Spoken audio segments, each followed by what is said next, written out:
Hello மக்களே! Welcome back to my YouTube channel. இன்னைக்கு நம்ம பார்க்க போறது ரொம்ப பட்ஜெட் ஃப்ரெண்ட்லியான ஒயர்லெஸ் மைக்ரோஃபோன்ஸ் தான். நான் ஊக்கோட ஒயர்லெஸ் மைக் தான் யூஸ் பண்றேன். இதுக்கு முன்னாடி நான் ஃபோன்லேயே டைரக்ட்டா பேசிட்டுருப்பேன். அதனால என்ன ஆகும்னா, என்னோட வாய்ஸ் ரொம்ப லோவா இருக்கும். ப்ளஸ் ஏதாச்சும் ஒரு சத்தம் வருது, பின்னாடி நாய்ஸ் ஏதாவது இருக்குன்னா, என்னால அன்னைக்கு ரெக்கார்ட் பண்ணவே முடியாது. ஸோ அந்த மாரி தான் கஷ்டமா இருந்தது. இப்ப அதனால தான் பட்ஜெட் ஃப்ரெண்ட்லியா ஒரு மைக்ரோஃபோன் வாங்கியிருக்கேன். இதுக்குள்ள 2 மைக் இருக்கும். நீங்க இப்ப பார்க்குறீங்கல்ல, இது 2மே மைக்ரோஃபோன்ஸ் தான். அண்ட் இது ஒரு ரிசீவர். நீங்க சி டைப் ஃபோன்லாம் ஆண்ட்ராய்டு ஃபோன்லாம் யூஸ் பண்றீங்கன்னா, இந்த ரிசீவர் யூஸ் பண்ற மாதிரி இருக்கும். அண்ட் இன்னொரு ரிசீவர் கூட இருக்கு. அந்த ரிசீவர் ஐஃபோன்லாம் யூஸ் பண்றவங்க அந்த ரிசீவர் யூஸ் பண்ணிக்கலாம். இதுதான் அந்த ரிசீவர். ஐஃபோன்ஸ் யூஸ் பண்றவங்க இந்த ரிசீவர் யூஸ் பண்ணிக்கலாம். அண்ட் ஒரு சார்ஜிங் கேபிள் இருக்கும். இப்போ இந்த பாக்ஸ்ல இவ்வளோ தான் இருக்கும். இப்போ நீங்கள் பார்க்குறீங்களா, இது சார்ஜிங் கேஸ். அண்ட் இதுக்குள்ளேருந்து நான் இப்போ ஒரு மைக் மட்டும் எடுத்திருக்கேன். இங்கே ஒரு பவர் பட்டன் இருக்குல்ல, இந்த பவர் பட்டனை லாங் ப்ரெஸ் பண்ணிங்கன்னா ஒரு 2 செகண்ட்ஸ்க்கு ஆன் ஆகிடும். திருப்பியும் லாங் ப்ரெஸ் பண்ணிங்கன்னா ஆஃப் ஆகிடும். அண்ட் இதுலேயே ஒரு 3 மோடு இருக்குது. அதை என்னன்னு நான் லாஸ்ட்டாக சொல்கிறேன். இப்போ நீங்கள் பார்த்துட்ருக்கீங்கல்ல, இவ்வளோ தான் இந்த பாக்ஸ்குள்ளே இருக்கும்.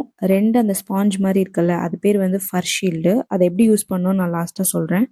அதுக்கப்புறம் ஒரு சார்ஜிங் கேஸ். அந்த பிளாக் கலர் பாக்ஸ் தான் சார்ஜிங் கேஸ். அதுக்குள்ளே 2 மைக்ரோஃபோன்ஸ் அண்ட் ஒரு ரிசீவர் இருக்குது. இன்னொரு ரிசீவர் நம்மளுக்கு செப்பரேட்டாக அங்கே ஒரு பின் மாதிரி இருக்குல்ல அது. அப்புறம் ஒரு சார்ஜிங் கேபிள். இவ்வளோ தான் இதில் இருக்கும். ப்ளஸ் ஒரே ஒரு புக் ஒன்று இருக்கும், நீங்கள் எப்படி யூஸ் பண்ணணும்னு சொல்லி. அண்ட் இப்போ நீங்கள் பார்க்குற இந்த பவர் பட்டனை ஒரு டைம் ப்ரெஸ் எடுத்துட்டிங்கன்னா அது நாய்ஸ் ரிடக்ஷன் மோடுக்கு போயிடும். அப்படின்னா நம்ம பேசுறது மட்டும்தான் கேட்கும். பேக்ரவுண்டில் இருக்க எல்லா சத்தத்தையும் அது அவாய்ட் பண்ணிடும். 2 டைம் ப்ரெஸ் பண்ணிங்கன்னா மியூட் மோடுக்கு போயிடும். எதுவுமே ரெக்கார்ட் பண்ணாது. 3 டைம் ப்ரெஸ் பண்ணிங்கன்னா எக்கோ மோடுக்கு போயிடும். நம்ம பேசுறது எக்கோவாக அடிக்கும். அந்த மாதிரி அது கேட்கும்.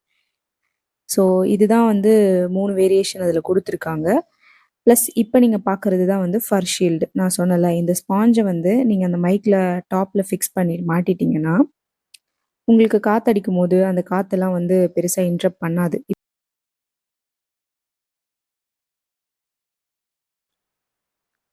ஸோ டிராஃபிக்கில் போகும்போது, அப்புறம் வெளியே எங்கேயாவது நீங்கள் போகிறீங்க, மாடியில் பேசுகிறீங்க, இந்த மாதிரி டைம்லலாம் இது ரொம்ப யூஸ்ஃபுல்லாக இருக்கும் அந்த ஸ்பாஞ்சு.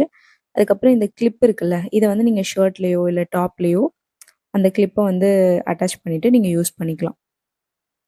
இந்த மாதிரி 2 ஸ்பாஞ்ச் கொடுத்துருப்பாங்க. 2 மைக்குக்கு நீங்கள் யூஸ் பண்ணிக்கலாம். அதுக்கப்புறம் இந்த பாக்ஸை இந்த சார்ஜிங் கேஸ் பாக்ஸில் ஒரு ரிசீவர் இருக்குது. இந்த ரிசீவர் என்ன பண்ணணும்னா, ஃபோனில் நீங்கள் சார்ஜ் போடுற இடம் இருக்குல்ல, அந்த பின் சைடு இந்த ரிசீவரை கனெக்ட் பண்ணிவிட்டு நம்ம மைக்ரோஃபோன் பவர் பட்டன் ஆன் பண்ணிங்கன்னா 2மே கனெக்ட் ஆகிடும். நான் ஏன் கனெக்ட் பண்ணி காட்டலைன்னா, என்கிட்ட ஒரே ஒரு ஃபோன் தான் இருக்குது. ஸோ நான் அதில் தான் வீடியோ எடுத்துகிட்ருக்கேன். அதனால் கனெக்ட் பண்ணி காட்ட முடியல. அண்ட் அதுக்கப்புறம் இந்த சார்ஜிங் கேபிள் எப்படி யூஸ் பண்ணணும்னா, நீங்கள் உங்கள் ஃபோனுக்கு யூஸ் பண்ணுறீங்கல்ல, அதில் அடாப்டர் இருக்குல்ல, அந்த சார்ஜோட ஒயரை எடுத்துகிட்டு அந்த அடாப்டரில் இதை சொருவிடுங்க. இதை இந்த பாக்ஸில் கனெக்ட் பண்ணிக்கோங்க. அப்புறம் டைரெக்டாக எப்பயும் போல் நீங்கள் சார்ஜ் போட்டுக்கலாம். அதுக்கப்புறம் இதுக்குள்ளே மைக்லாம் இருக்குல்ல, அந்த மைக்கை தனியாக எடுத்து சார்ஜ் போட்டுக்கலாம். ரிசீவரை தனியாக எடுத்து சார்ஜ் போட்டுக்கலாம். தனித்தனியாகவும் நீங்கள் சார்ஜ் போட்டுக்கலாம். பாக்ஸோடு சேர்ந்த மேனிக்கும் நீங்கள் வச்சு சார்ஜ் போட்டுக்கலாம். அண்ட் இவ்வளோ தான் இதில் இருக்குது. இங்கே தனியாக ஒரு பின் இருக்குல்ல, அது ஐஃபோன் பின்னு. ஐஃபோனோட ரிசீவர். நம்ம ஆண்ட்ராய்டு ஃபோன் யூஸ் பண்ணுறவங்க பிளாக் பாக்ஸ்க்குள்ளே இருக்க ரிசீவர் யூஸ் பண்ணுங்கள். ஐஃபோன் யூஸ் பண்ணுறவங்க இந்த கீழே இருக்க சின்ன சிப் மாதிரி இருக்குல்ல, அந்த ரிசீவர் யூஸ் பண்ணுங்கள். அண்ட் வேறு ஏதாவது டவுட்ஸ் இருந்தால் எனக்கு கமெண்ட்ஸில் கேளுங்க. நான் கிளாரிஃபை பண்ணுறேன் எப்படி யூஸ் பண்ணுறதுன்னு சொல்லி. அண்ட் ஒரே ஒரு புக் மாதிரி கொடுத்துருக்காங்க. இதில் எப்படி யூஸ் பண்ணுறது, அதோட பார்ட்ஸ் நேம்லாம் இருக்குது. ட்ரை பண்ணுங்கள். டவுட்ஸ் இருந்தால் கேளுங்க. பாய்.